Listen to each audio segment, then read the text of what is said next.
खन संपूर्ण मिथिलावासी के गोर लागै छी आ एकटा बिसहर के गीत गाबै छी। सुनू, जँ नीक लागे तऽ अहाँ सब लाइक शेयर कमेंट करब और पाबनि में जरूर ई गीत गायब। तऽ सुनू। छोटी मोटी नीमक गछिया चतुराल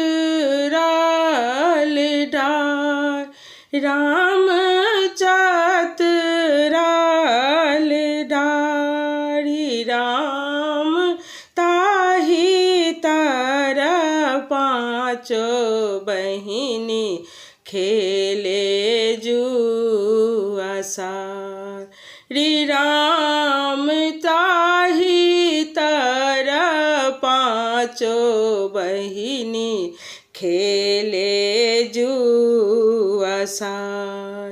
जुआबा खेलैते बिसहर के टूटल गृह मल्हारी, राम टूटल गृह मल्हारी, राम कानैते खिजैते बिसहरी गहबा रे ठार, राम कानैते खिजैते बिसहरी गहबा रे लौटार।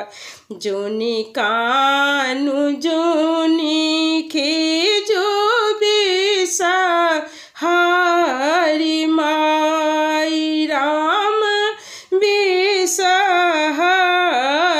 माई, राम आबादियौ पटवा भैया गुथाएब गृह मल्हारी, राम आबादियौ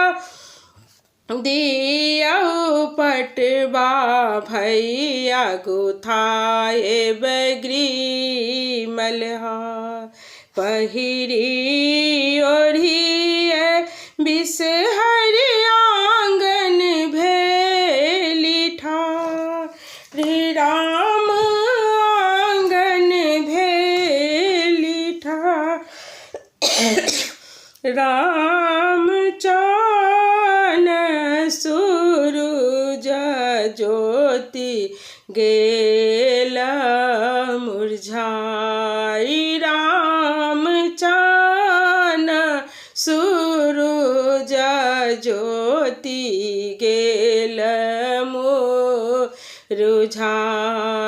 फल माधे गुआ बानै वेद माधे पान, राम देवी माधे पाँचो बहिनी खेले जुआ सारी, राम देवी माधे पाँचो बहिनी खेले जुआ सार।